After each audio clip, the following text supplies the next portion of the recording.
నెత్తురు నెత్తురు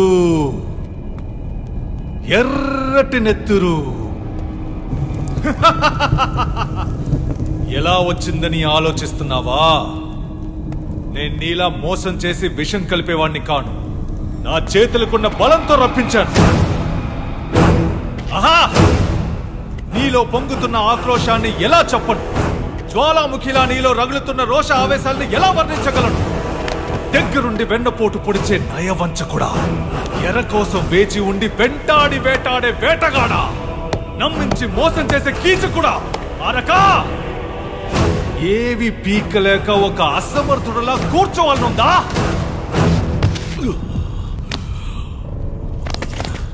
అకరక పకరక నోట్లో నీళ్లు పక్క పక్క.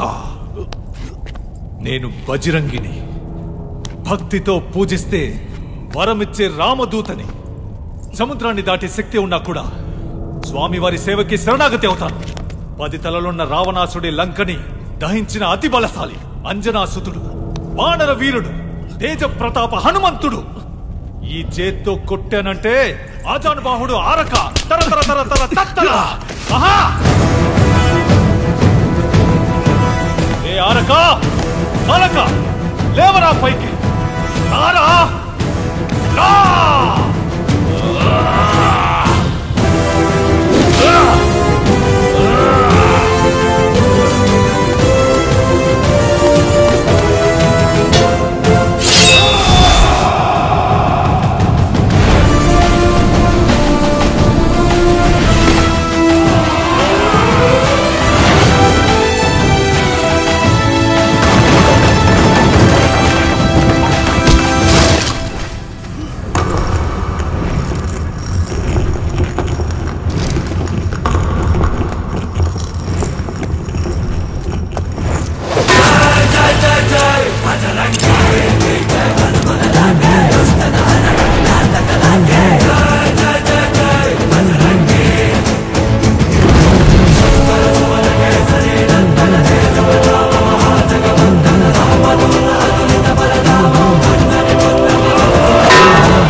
ఈ క్షణం నుంచి నా ప్రాణం మీ సేవల కోసమే.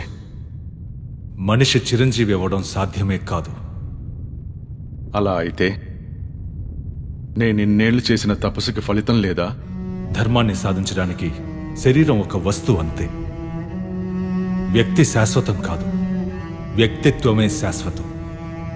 నా తర్వాత ఒకడు, అతని తర్వాత ఇంకొకడు.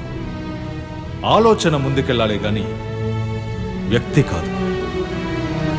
మన తర్వాత వచ్చే తరం చాలా రోగాలతో కష్టపడతారు, ఎన్నో బాధల్ని అనుభవిస్తారు. వాళ్ళ కష్టాల్ని తీర్చడానికి ధన్వంతరి వంశస్థుల ఆయుర్వేద జ్ఞానం గురించి రాసే బాధ్యతని నీకు అప్పగించాను. కానీ నువ్వు నా మీద ఉన్న అభిమానంతో నీ జీవితాన్ని నా కోసం త్యాగం చేశావు. నిజం, నువ్వు చేసిన తపస్సు వల్ల, ఆ దేవుడి కృప వల్ల ఆరక లాంటి రాక్షసుని సంహారం చేశాను. అంతటితో నా కర్తవ్యం తీరిపోయింది. ఇక ముందు ముందు ఏం చేయాలో నీకే తెలుసు. నా ఆలోచనని ముందుకు తీసుకెళ్ళు, కానీ నన్ను పంపించే సుధీంద్ర.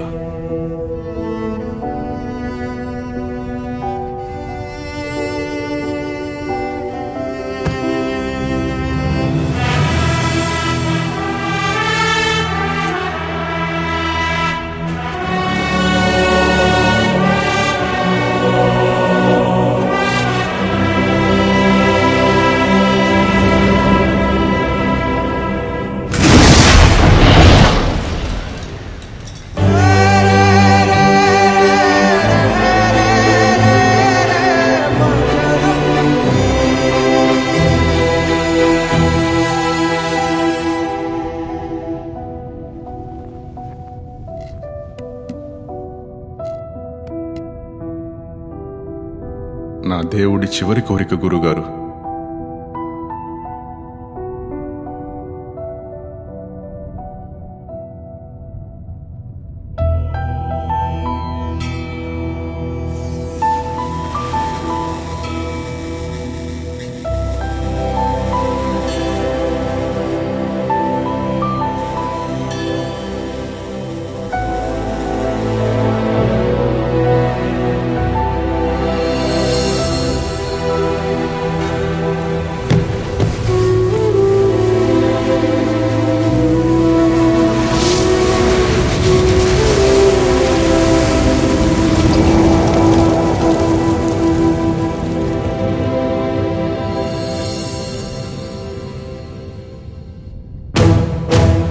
సాక్షాత్తు పరమాత్మ నీ దేహాన్ని స్పర్శించాడు.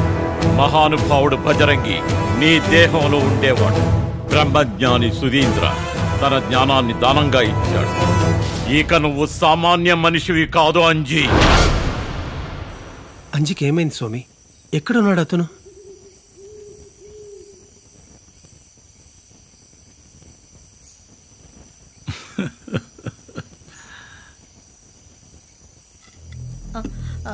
స్వామి,